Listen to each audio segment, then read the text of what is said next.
Olá, amigos, que bom estar na sua companhia mais uma vez. Reúne a família, compartilha esse link, porque está no ar mais um programa Seed by Seed. Uma sementinha a cada episódio, um pouquinho, um aperitivo de teologia do corpo até a gente chegar ao banquete principal. Estamos começando com Amor e Responsabilidade de Carol Wojtyla, já para nos preparar o apetite da nossa sabedoria, para a gente poder saborear o prato principal, que é a teologia do corpo. Muito obrigada pela sua companhia. Participa aqui conosco, se você tem alguma pergunta, alguma dúvida, alguma sugestão ou comentário daquilo que você gostaria de ver no nosso programa. Nós estamos seguindo o caminho do livro Amor e Responsabilidade, do então bispo Carol Wojtyla, que depois se tornou o grande São João Paulo II, Papa da nossa Igreja, talvez um dos maiores ícones da história dos tempos modernos.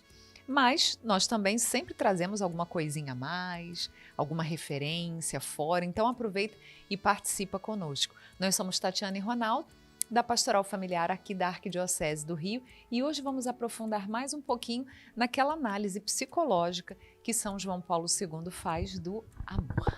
Exatamente. Então é uma alegria estarmos aqui novamente, nos encontrando com vocês. Esperamos que a Teologia do Corpo possa caminhar, possa chegar aí onde você está e realmente fazer uma modificação na sua vida, né? Para que você seja uma pessoa melhor, para que você enxergue os outros de uma forma diferente, também como pessoa, né? As pessoas não passarão a ser perfeitas, elas continuarão tendo todas as suas limitações, mas você conseguirá ver ali uma pessoa, né? E o passo seguinte é ver uma pessoa e você vê ali um filho de Deus, que sai um pouquinho da teologia do corpo, mas é o caminho, a trilha, né? Que a gente vai tirando aquele mato principal assim para já deixar aquela trilha pronta para a gente conseguir chegar nessa realidade. Mas enquanto isso, o Papa São João Paulo II vem trazendo para a gente essas pistas, né? E essas pistas a gente já começou a ver com vocês. Relembrando o nosso último encontro, a gente falou com vocês sobre a sensualidade, né? A sensualidade que brota, que surge em nós a partir dos nossos sentidos. A gente chamou muito a atenção para a visão, que costuma ser, talvez, dos nossos sentidos, o que mais esteja propenso a realizar, né? A viver essa sensualidade. Mas também o nosso ouvir, o nosso sentir, o cheiro, o tocar, também possa despertar essa sensualidade. E essa sensualidade, ela é boa, ela é ruim, ela sempre é boa, ela sempre é ruim, porque quando a gente fala hoje em sensualidade, a gente acaba associando diretamente à vulgaridade. E não é necessariamente verdade que a sensualidade está ligada sempre à vulgaridade. Ela pode se tornar vulgaridade. Seria, vamos dizer assim, a pior versão da sensualidade. É aquela realidade de quando eu olho para alguém e os meus sentidos me fazem uma emoção, me fazem sentir uma emoção, só que eu não olho para a beleza da masculinidade nem da feminilidade, mas eu olho só para os atributos sexuais daquela pessoa e, inclusive, desejando aquela pessoa, né, como um objeto de prazer e assim por diante. Então, esse seria o lado negro, né, da sensualidade, que muitas vezes, quando a gente fala em sensualidade, as pessoas quase que automaticamente associam a isso. Só que não é. A sensualidade, ela também tem o outro lado, que é o lado de eu olhar e ver a beleza do masculino e ver a beleza do feminino. E a gente já disse praticamente tudo, todas as definições no nosso encontro passado, só faltou definir, né, e dar um nome para essa sensualidade vivida, onde é entendida e se gosta da realidade da masculinidade e da feminilidade, que é a afetividade. A afetividade é justamente isso que acontece com a gente, em que os nossos sentidos são despertados por uma boa emoção, onde o que desperta em mim essa forte emoção em relação ao outro é a beleza da masculinidade, é a beleza da feminilidade. Isso se chama afetividade, né?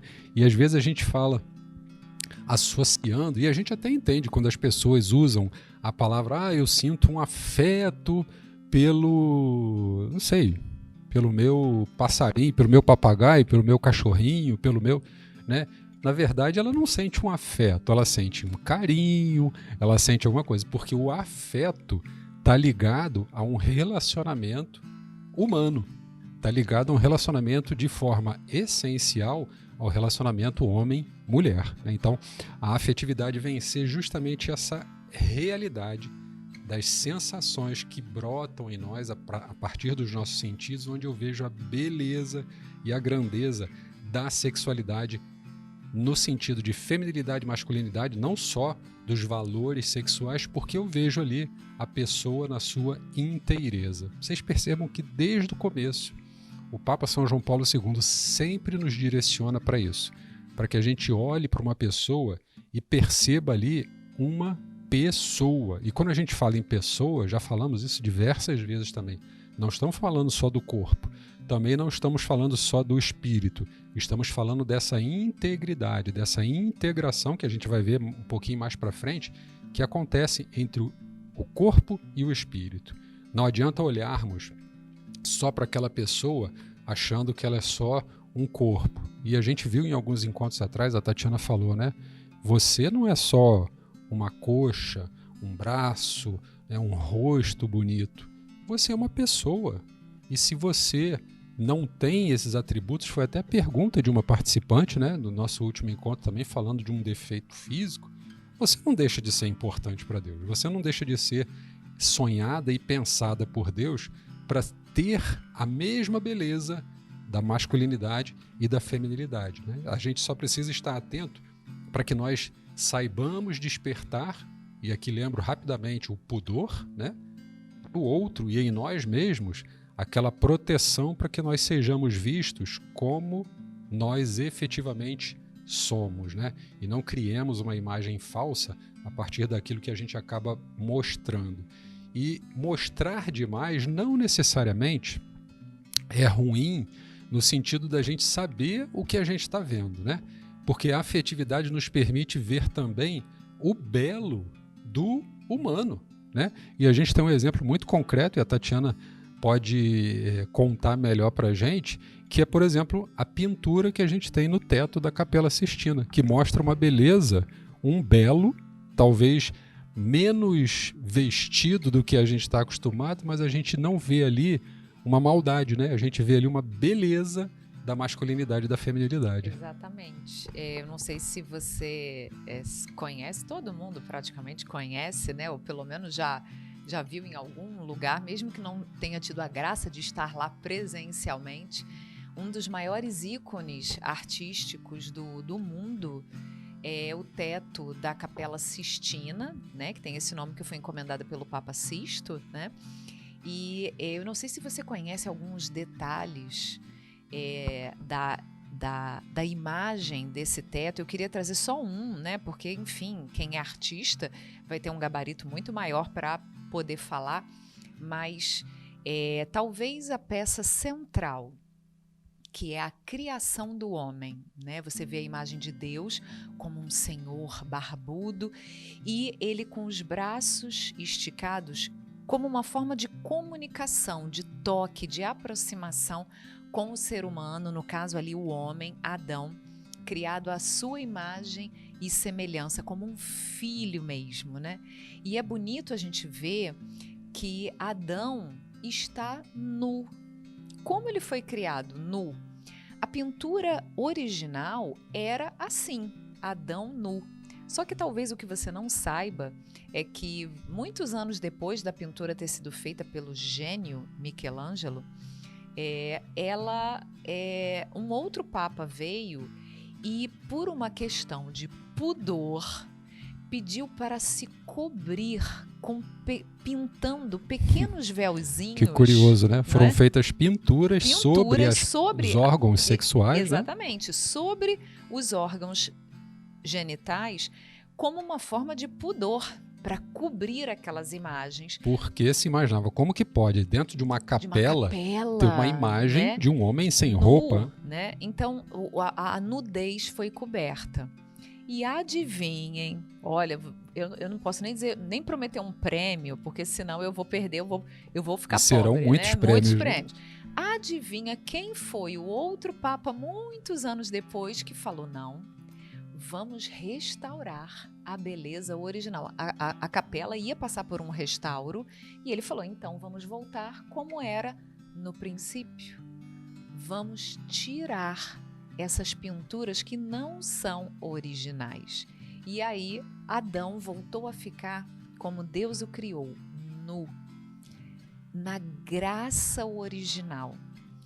E tem mais um outro detalhe que eu não sei se você já percebeu, continuando nessa peça central desse teto que é deslumbrante e maravilhoso. Se você continuar seguindo a figura de Deus, Deus parece abraçar, como se estivesse apresentando para Adão a mulher, Eva, dada como um dom, como um presente para Adão. Deus vem introduzindo a mulher na vida de Adão.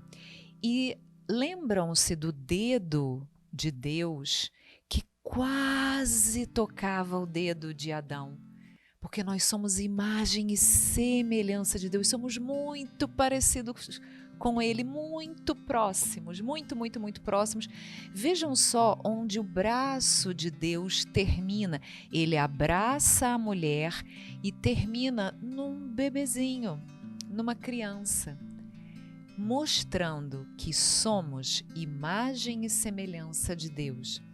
Não só e não tanto, só enquanto indivíduos, mas enquanto essa comunhão de amor que Deus quer fazer. Vejam só ali a família como um espelho da comunhão do Pai, do Filho e do Espírito Santo. Que beleza a gente vê, né? O masculino e o feminino ali que geram vida, né? Presente, graças, né? a Deus, né? E lindo, naturalmente, né?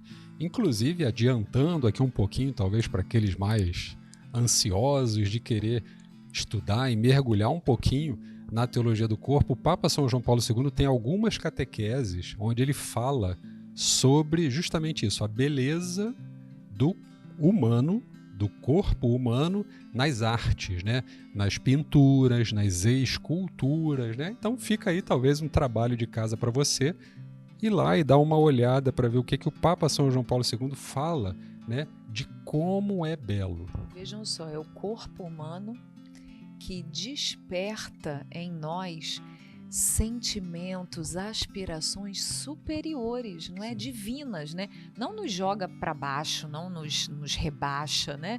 Mas ao contrário, né? Nos faz elevar e querer e ver a beleza. O artista é capaz, se ele for um bom artista, ele é capaz de despertar na gente esses sentimentos, eu diria, não sei se eu poderia dizer, mas divinos, né? De aspirarmos mesmo as coisas celestes e de reverenciarmos a beleza da criação. É como o artista, né, que disse que ele já via a imagem dentro daquele bloco de pedra, né, que só faltava ir tirando alguns pedacinhos para que aquela imagem se revelasse, né, para que se revelasse o belo do humano, né, e não necessariamente algo desviado do seu sentido original, né? Que essa sensualidade indo para a vulgaridade acaba ocasionando, acaba causando, né? Então fica aqui, se você tiver oportunidade, acesse o site do Vaticano, lá tem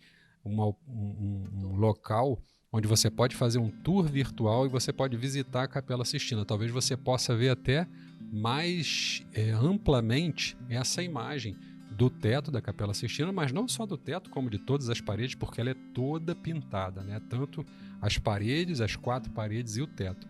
Então fica aí também para você esse trabalho de casa para você poder admirar a beleza do humano. E a gente salientou essa parte especial que fala do homem e da mulher na sua naturalidade, né? O homem e a mulher ali se mostrando como efetivamente foram criados por Deus, sem nada para os desviar da sua natureza humana, né? Esse é uma parte muito interessante. E a afetividade, essa visão do belo, do masculino e do feminino, ela vem ser a fonte do que o Papa São João Paulo II chama, no livro Amor e Responsabilidade, do amor afetivo. Então a afetividade é a fonte do amor afetivo. E o que esse amor afetivo é capaz de fazer? Ele é capaz de aproximar as pessoas, porque o homem vê a beleza da mulher, a mulher vê a beleza do homem, e na vida matrimonial, por exemplo, isso é uma realidade muito constante e de fato, né? A minha afetividade, ela está impregnada da visão pela feminilidade da Tatiana. E a afetividade da Tatiana está impregnada da visão da minha masculinidade, né? A gente fala isso, né, e medita isso nas formações, quando a gente faz a apresentação da teologia do corpo, que como nós homens crescemos, amadurecemos quando convivemos com boas mulheres, com mulheres fortes, femininas, que mostram todas as suas características femininas. E como também as mulheres crescem, amadurecem, se fortalecem quando vivem e convivem com homens fortes, homens que assumem o seu papel, o seu compromisso. Todos dois têm compromisso, todos dois têm os seus papéis, mas cada um tem a sua contribuição a dar, né? E nós crescemos muito mesmo. E um grande exemplo disso não poderia de ser, e aqui a gente faz um pequeno parênteses, por que a educação de um filho, a educação de uma criança, o ideal, e a gente sabe que existem inúmeras razões para que esse ideal não aconteça. E aqui não estamos fazendo juízo, nem julgando ninguém, mas a gente consegue perceber a partir dessa análise como que é importantíssimo e fundamental, e como seria o ideal que cada criança, que cada filho pudesse efetivamente ser criado pelos seus pais, pelo pai e pela mãe, porque ele teria a oportunidade de ver todas as características da masculinidade, ele teria a oportunidade de vivenciar todas as características da feminilidade, e como, sendo ele um filho, sendo ela uma filha, teria a oportunidade de crescer vendo aquelas características, se ela é uma filha na mãe, se ele é um filho no pai, e vendo como que as características do diferente, né, da mulher, se ela é filho, se é filho, e do pai, se ela é filha, como aquilo também faz ela amadurecer, e ela consegue perceber. E foi assim que aconteceu com Adão e Eva. Por que Adão despertou para aquela visão quando viu Eva vindo na sua direção? Porque ele viu que ela era diferente dele, mas não diferente no sentido de incompatível, ela é diferente no sentido de complementar a ele. E a gente sabe que é na família, é na casa, que um filho aprende, por exemplo, a ter limites. Que um filho olha para um pai e vê um carinho que um pai pode dedicar, um esforço de trabalho para trazer as coisas para dentro de casa, aquela disposição, a mãe que está sempre ali, que não deixa nada faltar, não deixa nada os filhos passarem, e desentendimento, briga com o irmão, ela vai lá e ela separa e ela orienta. Então vocês vejam como que é saudável uma criança crescer num ambiente com um pai e com uma mãe, né? Hoje a gente percebe muitos problemas na nossa sociedade, e muitos homens hoje não são bons pais porque infelizmente não tiveram a oportunidade de ser filhos. E muitas mulheres hoje não são boas mães porque não tiveram a oportunidade de serem filhas, né? E aqui eu não estou dizendo que elas são culpadas, que eles são culpados, não. Mas vocês vejam como isso falta na vida de uma pessoa. Como a beleza do masculino, como a beleza do feminino faltam na vida formativa de uma pessoa. E a gente viu isso em alguns encontros atrás, como que a educação e a criação dos pais é como se você estivesse criando novamente aquela pessoa, só que agora preenchendo ela com outras características que farão com que ela seja no futuro um homem ou uma mulher de verdade. Um outro exemplo que eu posso dar aqui para vocês é na família, que um filho, que uma filha aprendem a ter limites. Ele não pode fazer tudo que ele na hora que ele quer, do jeito que ele quer. Agora, se uma criança vive numa realidade onde ela acha que ela pode fazer o que ela quer, a hora que quiser, do jeito que quiser, como que ela vai crescer? Quando ela crescer e for adulta, ela vai achar que ela pode fazer o que quiser, na hora que quiser, do jeito que bem entender.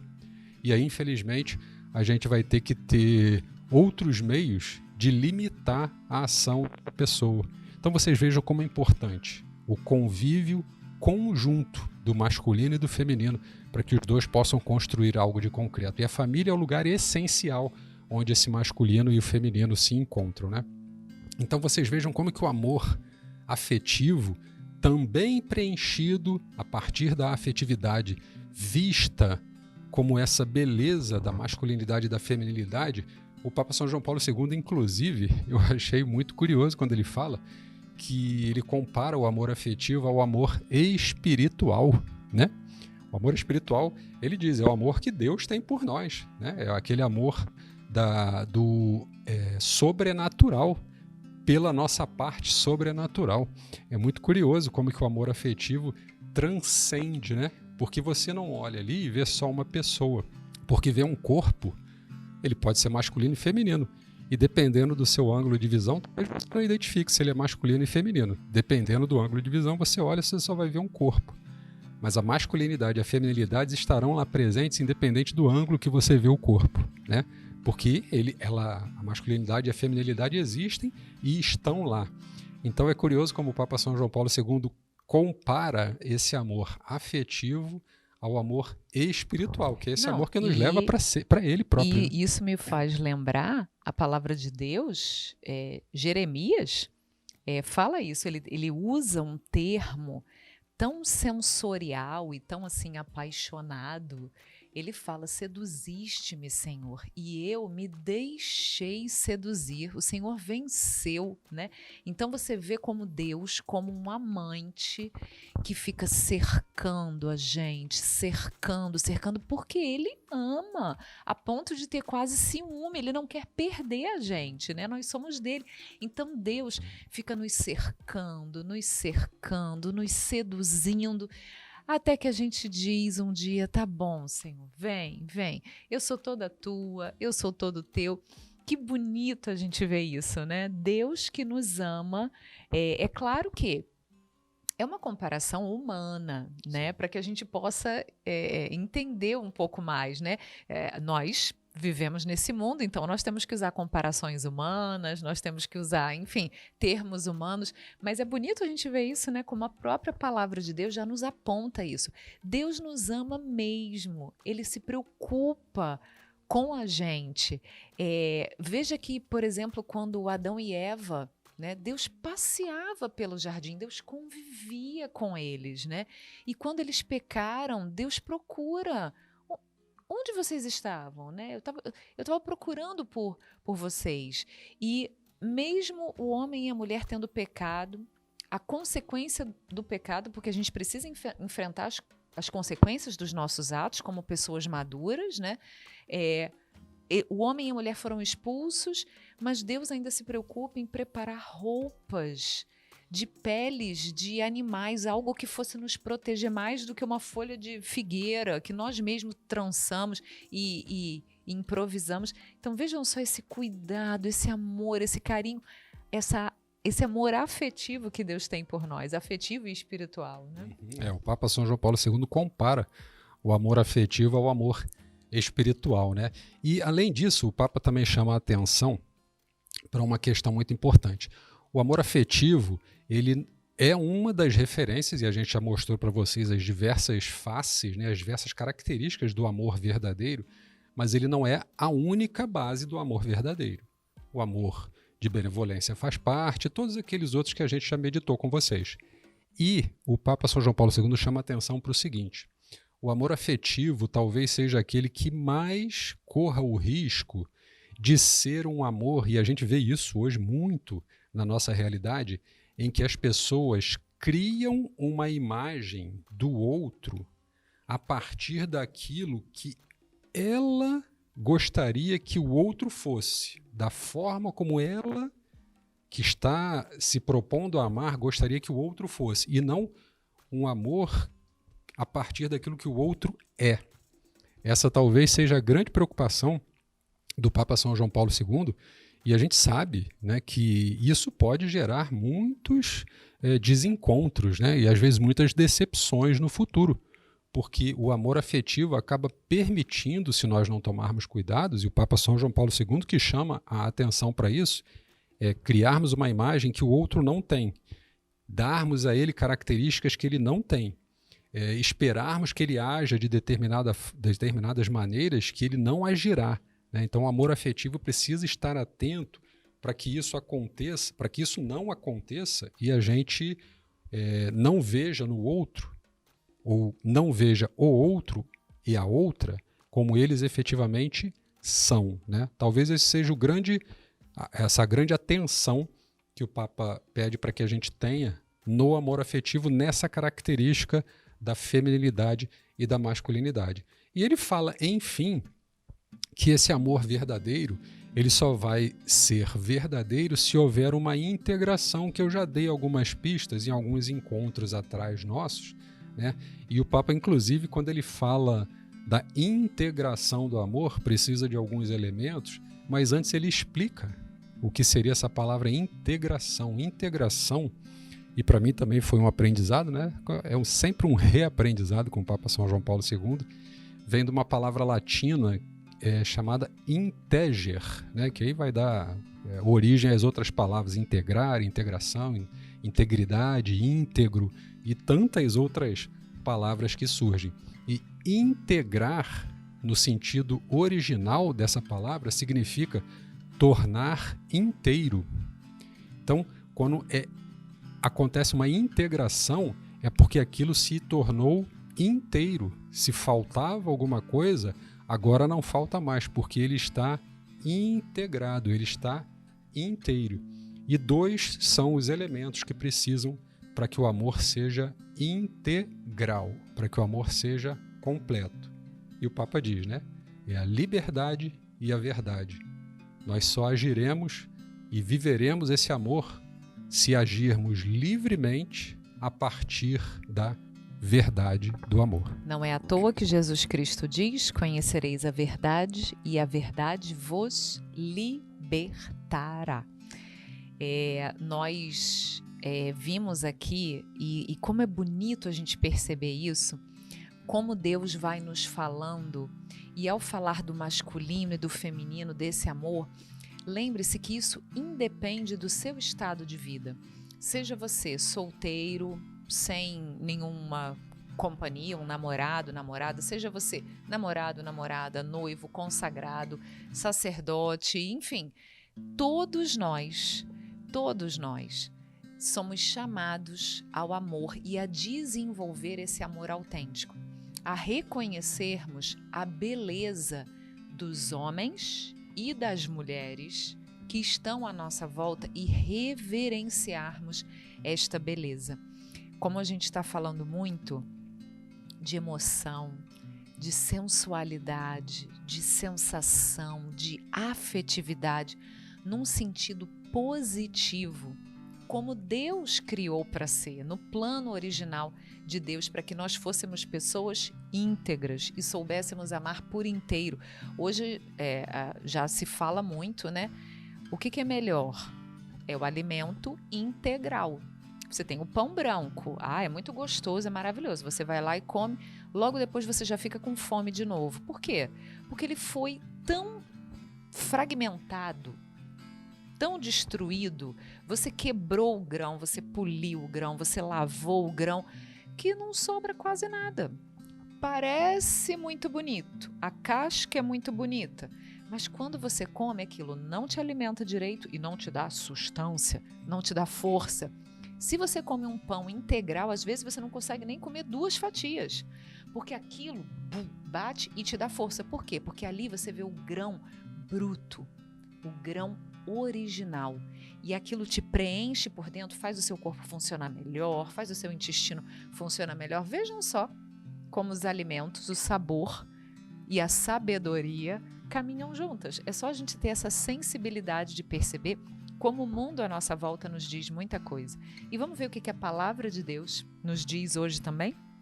Como nós estamos falando dessa beleza de ser homem e de ser mulher e desse amor afetivo que quer nos aproximar, eu queria trazer para vocês o livro mais sensual, no bom sentido, no sentido como Ou seja, São João o livro Paulo II mais fala. afetivo. Exatamente, o livro mais afetivo, talvez da Bíblia inteira, que é justamente aquele livro que compara o amor de Deus pela humanidade com o amor humano, que é o livro do Cântico dos Cânticos.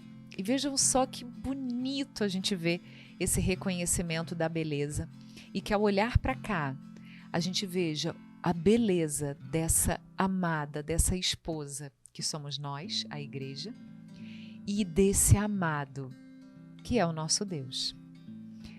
Cânticos, capítulo 1, Cântico dos Cânticos, capítulo 1, versículos 15 e 16.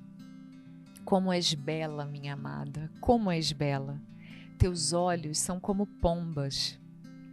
Como és belo, meu amado. E que doçura. O nosso leito é todo relva. Vejam só esse diálogo bonito. Deus também quer fazer esse diálogo conosco. Que hoje nós nos sentamos amados com esse amor afetivo e espiritual que Deus tem por cada um de nós e que a gente vai a cada dia aprendendo um pouquinho mais a amar também. É verdade. Agradecemos por você, por ter ficado conosco até aqui e esperamos que juntos possamos continuar semeando pequenas sementes de amor.